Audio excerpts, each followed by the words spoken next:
तो देश के सरपंचों के साथ ये आप देख रहे हैं वीडियो कॉन्फ्रेंसिंग इस वक्त जारी है। प्रधानमंत्री नरेंद्र मोदी देश भर के सरपंचों से संवाद करते हुए और इस बीच दिल्ली के मुख्यमंत्री अरविंद केजरीवाल की प्रेस कॉन्फ्रेंस भी शुरू हो। ट्राई करके देख सकते हैं कि उन पे क्या असर पड़ता है। प्लाज्मा थेरेपी क्या है, मैंने पहले भी आपको एक्सप्लेन किया था, आज फिर से मैं एक्सप्लेन कर देता हूं कि जो पेशेंट ठीक हो जाते हैं, उनको कोरोना हुआ, अस्पताल में एडमिट हुए, उसके बाद वो ठीक होके घर चले गए, ऐसे मरीजों के खून के अंदर एंटीबॉडीज बनती हैं जो उन्हें कोरोना से बचाती हैं। तो अगर ठीक हुए पेशेंट के खून से प्लाज्मा निकाला जाए, वो एंटीबॉडीज निकाली जाएं और जो बीमार पेशेंट है उसमें डाल दी जाएं, तो वो बीमार पेशेंट भी ठीक हो जाता है। इसे हम प्लाज्मा थेरेपी कहते हैं।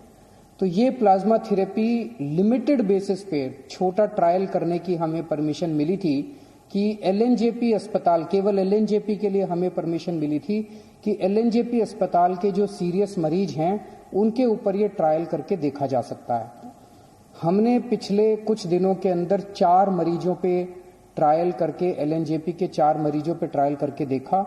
उसके अभी तक के नतीजे उत्साहवर्धक हैं, अच्छे हैं।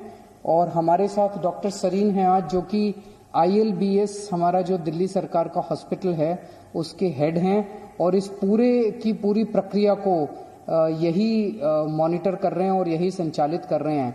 अब इसका अभी तक का क्या रिजल्ट रहा, मैं डॉक्टर सरीन से कहूंगा कि वो आप सबको बताएंगे। Thank you sir. दिल्ली सरकार ने ILBS एक ऑटोनॉमस सोसाइटी की तरह है, जहां पे हम लोगों का एक बहुत अच्छा ब्लड बैंक है। डॉक्टर मीनू वाजपेयी मेरी कलीग, वो इस प्रोजेक्ट की प्लाज्माफेरेसिस की प्रिंसिपल इन्वेस्टिगेटर है और उनके साथ में जो दूसरे हमारे कलीग हैं जो मौलाना आज़ाद में हैं, डॉक्टर सुरेश, डायरेक्टर प्रोफेसर और बहुत सीनियर फिजिशियन। तो हम सब ने मिलकर एक इनिशियल प्लानिंग करी थी और उस प्लानिंग में ये था कि उस समय तक प्लाज्मा थेरेपी सिर्फ पुराने सार्स के मरीजों के लिए या किसी और समय, वैसे तो 1901 में डिप्थीरिया के लिए भी ये यूज हुई थी, पुरानी थेरेपी है। तो हमें लगा कि चूंकि और कोई वायरस की दवाई नहीं है या हमारे पास ऐसी दवाई नहीं है कि वायरस शरीर में एंटर हो तो उससे हम आगे बढ़ने से रोक सकें, तो एक ही थेरेपी थी कि वायरस को कैसे न्यूट्रलाइज करें या उसके साइड इफेक्ट्स कैसे कम करें। मैं सिर्फ सिंपल भाषा में समझाऊंगा कि इसके 3 फेजेस होते हैं बीमारी के। पहला फेज है जिसे हम वायरस फेज कहते हैं, जिसमें वायरस शरीर के अंदर आता है, वायरस बढ़ता जाता है, कभी यहां जाता है कभी कहां। सेकेंड फेज होता है जिसे पल्मोनरी फेज कहते हैं, जिसमें लंग के अंदर इंजरीज आने लग जाती है और उसके कारण उसको ब्रीदिंग की डिफिकल्टी, सांस की डिफिकल्टी। और थर्ड फेज जो होता है जिसमें साइटोकाइन रिलीज होते हैं, मतलब शरीर ऐसे सारे चीजें प्रोड्यूस करता है कि वायरस को अपन मार सके। तो अगर वो थर्ड स्टेज में मरीज आता है तो उसके ऑर्गन फेलियर की स्टेज हो जाती है, वो लेट स्टेज हो जाती है। सेकेंड स्टेज में मरीज आता है जिसमें लंग के अंदर इन्फेक्शन है पर बाकी ऑर्गन चल रहे हैं। उस थेरेपी के अंदर, उस स्टेज के अंदर अगर अपन प्लाज्मा दें तो हम वायरस को भी कम कर सकते हैं और हम ऑर्गन फेलियर्स को बचा सकते हैं। फर्स्ट स्टेज में पकड़ में नहीं आता, उससे मतलब जैसा CM साहब ने कहा, हमें सिर्फ प्रिवेंशन और अर्ली डिटेक्शन पे। तो हमें अगर मरीज 7 से 15 दिन के बीच में आए जिसको ब्रीदिंग की डिफिकल्टी है या सांस की है, तो ऐसे व्यक्ति में जिसमें बाकी ऑर्गन फेल नहीं हो उस समय तक, तो ऐसे व्यक्ति में प्लाज्मा थेरेपी का रोल हो सकता है। हाँ, अभी शुरू में जो हमने मरीज किए हैं, बहुत सारे मरीज स्क्रीन किए और शुरू में डॉक्टर्स का ये काम होता है do no harm. Hippocratic oath यही है कि आप भले ही सोचें कि अच्छा हो रहा है पर बुरा ना करें। इस विचार से शुरू में हम लोगों ने ट्रायल बहुत केयरफुली सोच के शुरू करी और मुझे बहुत खुशी है कि शुरू में 4 मरीज में हम लोगों ने अभी उत्साहवर्धक फल देखे हैं। और हाँ, आज उम्मीद है कि 2 या 3 मरीज और हमारे जो हैं, जो कि सिक हैं LNH हॉस्पिटल में, उनको हम लोग, उनके टेस्टिंग रात 1:30 बजे सैंपल आए, अभी मुझे लगता है कि 12 बजे तक उनका वायरस टेस्ट हो जाएगा और उनके लिए ब्लड भी तैयार है, प्लाज्मा भी तैयार है और हो सकता है आज हम उन लोगों को थेरेपी दे सकें। और इस थेरेपी के बेनिफिट्स काफी हैं। अगर आपने उसको दिया तो वो थर्ड स्टेज, जिसे हम साइटोकाइन स्टॉर्म कहते हैं, उस स्टेज पे मरीज ना जाए जिसमें ऑर्गन फेल हो और लंग के इन्फेक्शन जल्दी से करेक्ट हो जाएं। ये एक हमारा मेन एम है और ऐसी थेरेपी और अभी कोई है नहीं। हमें लगता है कि शुरू के अगर जैसे मान लीजिए 10 मरीज हमें 20 मरीज करने हैं, मुझे लगता है कि हमारे मरीज ये 10 से 15 दिन में कंप्लीट हो जाएंगे और आपकी दुआएं रहीं, मरीजों की दुआएं नहीं, तो हो सकता है कि हम एक लीड ले सकते हैं, बता सकते हैं कि हाँ ये थेरेपी अच्छी है। पर इसमें कई दिक्कतें भी हैं, जैसे जिन लोगों को अपना कोरोना कभी हुआ, रिकवर हो गए, अभी वो क्वारंटाइन में हैं, घर पे हैं, अगर वो लोग ब्लड देंगे तभी तो हमें एंटीबॉडी मिलेंगी, नहीं तो कहां से मिलेंगी। तो इस समय हमें उन लोगों की जरूरत है कि अपनी देशभक्ति दिखाएं। ये बताएं, जैसे थोड़े दिन पहले एक लड़का था बिल्कुल यंग, और वो आया रात को 1-1:30 बजे और हमें लगा कि इसी तरह प्लाज्मा मिल जाए, पर उसको पूरे दिन के बाद प्लाज्मा नहीं मिला और वो अगले दिन सुबह 4 बजे, हमें 7 बजे प्लाज्मा मिला, 4 बजे वो हमें छोड़ के चला गया। तो दिन भर मैं डिप्रेस होता रहा, पूरी टीम डिप्रेस हो गई कि क्या हमारे यहाँ ऐसे लोग नहीं हैं जो कि अदरवाइज ऑल राइट हैं और घर पे हैं और जिनके अंदर रिकवर हो गए हैं कोरोना से, तो भाई अपना ब्लड, ये ब्लड डोनेशन भी नहीं है, ये मान के चलिए, जैसे सीएम साहब ने बताया कि ये ब्लड डोनेशन नहीं है। जैसे मैं ब्लड देने जाऊं, मैंने 50-60 बार ब्लड दे दिया, कोई भी मरीज ट्रांसप्लांट का होता, कोई बीमार होता, सबसे पहले जाके सुबह 8 बजे हम ब्लड दे देते थे। ब्लड देने के बाद हमें 3 महीने वेट करना पड़ता है दोबारा देने के लिए। पर प्लाज्मा के अंदर, उसमें जैसे आपने कभी देखा हो डेंगू के लिए, भाई मेरे प्लेटलेट निकाल लो, बाकी ब्लड वापस अंदर आ जाता है। तो उसी तरीके से प्लाज्मा फेरेसिस में एक मशीन होती है, खून उसमें से जाता है, सिर्फ थोड़ा सा एंटीबॉडी प्लाज्मा लिया जाता है, बाकी खून वापस आ जाता है, कोई कमजोरी नहीं, वीकनेस नहीं। और आप चाहें, मतलब अगर हिम्मत है तो 10 दिन में फिर दे सकते हैं ब्लड, तो 3 महीने तक नहीं दे सकते। दूसरी एक बात है कि अगर आप ब्लड देते हैं तो आपकी बोन मैरो स्टिमुलेट होती है, नया ब्लड बनता है, you feel younger, it is a longevity के लिए ब्लड डोनेशन एक बहुत अच्छा माध्यम है। और फिर हमारी जिम्मेदारी है कि डोनर को नुकसान ना हो, मतलब पहले उसका हीमोग्लोबिन चेक होता है, वेट है, इसकी वेन्स हैं, कोई सिम्टम्स नहीं, पूरा चेक करके डोनर की सुरक्षा ज्यादा जरूरी है। फिर ऐसे व्यक्ति अगर डोनेट करेगा और फिर हम पूरा ध्यान रखते हैं, तो मैं चाहूंगा कि आपसे अपील भी करूंगा और हमारे पॉलिटिकल चीफ से अपील करवाऊंगा कि आप लोग दिल्ली में आगे आएं। अगर हम ये डोनेशंस 2 दिन में कर दें तो मुझे लगता है कि हम सारे मरीज बहुत हैं, अभी भी कम से कम 2 दर्जन मरीज हैं एलएनएच में जिनको हो सकता है जरूरत हो। तो आप लोग अगर आए, हमें डोनेशन दें, हम मरीज के ऊपर पूरी जी जान से, हमारी टीम जो है पूरी जी जान से लग करके उनको सुपरवाइज करेगी, उनको प्लाज्मा या जो भी देना है देगी, हो सकता है वो ठीक हो जाए। और प्लाज्मा थेरेपी का एक और एडवांटेज है, इसमें ऐसा खर्चा नहीं। आप जैसे विदेश से दवाई मंगाए, रेमडेसिविर है, ये इतनी एक्सपेंसिव मेडिसिन है, हम लोग अफोर्ड नहीं कर सकते, कंट्री अफोर्ड नहीं कर सकता। तो इसलिए plasma therapy comparatively almost inexpensive. तो मुझे लगता है, और नेक्स्ट 10 दिन में मुझे लगता है अगली बार फिर हम बेटर रिजल्ट्स बता पाएंगे सर। अभी जो 4 हुए हैं उनके अगर आप रिजल्ट्स बता सकें। सर अभी जो 4 हैं, आपने मुझे पूछा, अच्छी खबर यह है कि उनमें से हो सकता है 2 आज या कल तक अस्पताल से जाने लायक हो जाएं, बल्कि उठ के बैठ के नाश्ता कर रहे हैं। वही आदमी जो वेंटिलेटर पर जाने की स्थिति में हो सकता था, वो बेटर है और छुट्टी मिलने के आसार हैं, इस हफ्ते के अंदर छुट्टी मिल जाए ऐसी उम्मीद है।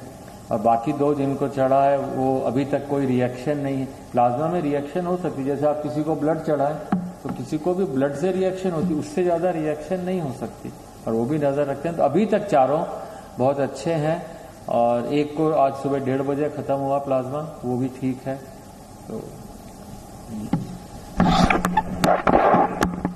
तो अभी मेरे पास जो अस्पताल से डिटेल्स हैं,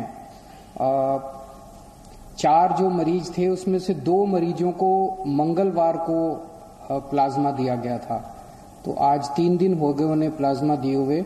वो दोनों आईसीयू में थे और मुझे एलएनजेपी के मेडिकल डायरेक्टर जो हैं उन्होंने बताया है कि शायद आज उनको आईसीयू से निकाल के वार्ड में शिफ्ट कर दिया जाएगा। पहले उनकी तबीयत बहुत ज़्यादा ख़राब थी। टेक्निकल टर्म्स में अगर हम देखें तो पहले पेशेंट का रेस्पिरेटरी रेट यानी कि सांस लेने का रेट 30 था, 15 होना चाहिए, 30 था, 30 बहुत ज़्यादा माना जाता है। ऑक्सीजन सैचुरेशन लेवल उनका 85% था, ये 95% होना चाहिए। ये भी बताते हैं बहुत सीरियस होता है। तो ये दोनों चीज़ें बहुत सीरियस थी।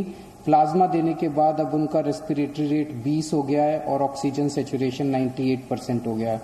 इसी तरह का इम्प्रूवमेंट चारों मरीजों में देखने को मिला है, जिसमें उनका रेस्पिरेटरी रेट और ऑक्सीजन सैचुरेशन लेवल इम्प्रूव हो गया है। तो मंगलवार को जो 2 पेशेंट्स आईसीयू में थे और काफ़ी सीरियस हालत में थे, आज उन्हें शायद आईसीयू से छुट्टी मिल जाएगी। और जो 2 पेशेंट्स हैं बाकी उनको कल दिया गया है प्लाज्मा और अभी 24 घंटे में ही उन्होंने काफ़ी अच्छे रिजल्ट्स दिखाए हैं और उम्मीद है कि ये भी काफ़ी अच्छे रिकवर होंगे। आज 2 या 3 और पेशेंट्स को दिया जाएगा।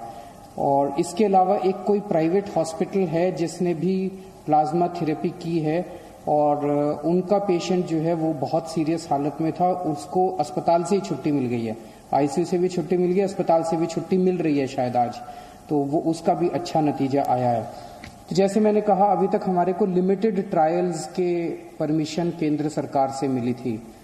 केंद्र सरकार ने हमें ये परमिशन दी थी कि आप केवल एलएनजेपी के सीरियस पेशेंट्स के ऊपर प्लाज्मा थेरेपी ट्राई करिए और हमें नतीजे बताइए, फिर हम आपको बाकी दिल्ली की परमिशन देंगे। तो अगले 2-3 दिन और हम ट्रायल्स करेंगे और उसके बाद नेक्स्ट वीक हम लोग केंद्र सरकार को पूरे दिल्ली के सीरियस कोरोना के पेशेंट्स को प्लाज्मा थेरेपी देने के लिए अप्लाई करेंगे कि पूरे दिल्ली के सीरियस पेशेंट्स को प्लाज्मा थेरेपी देने की हमें इजाज़त दी जाए।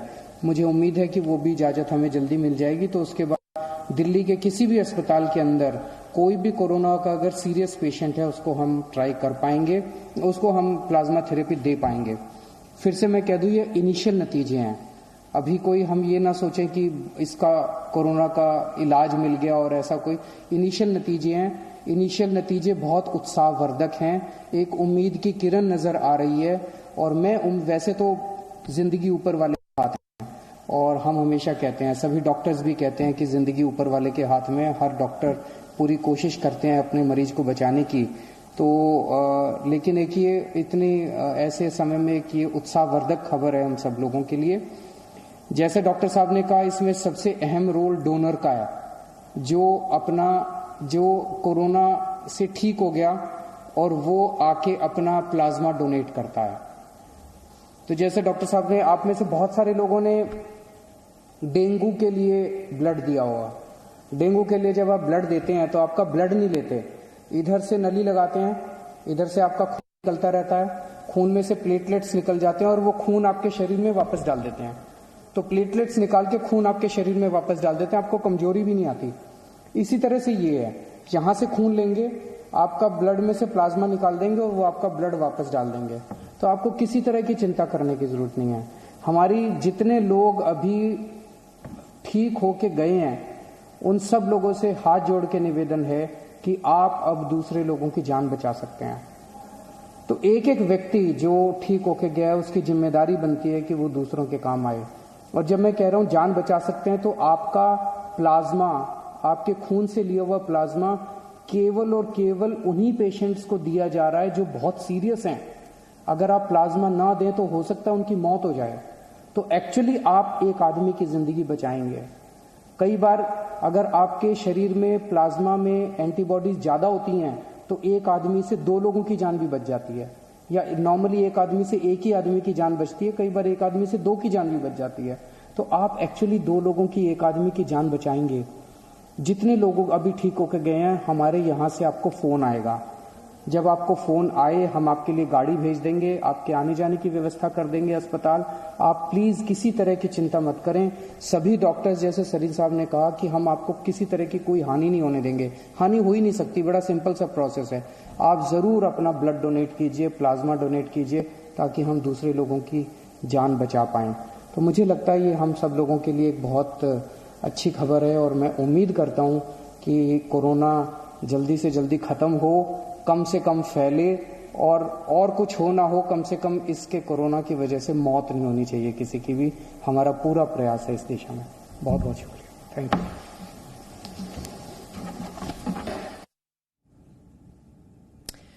तो प्लाज्मा थेरेपी के बारे में जानकारी देते हुए आपने सुना दिल्ली के मुख्यमंत्री अरविंद केजरीवाल, जो कह रहे हैं कि जो प्लाज्मा थेरेपी है उसके जो नतीजे हैं अब तक वो बहुत ही उत्साहवर्धक हैं।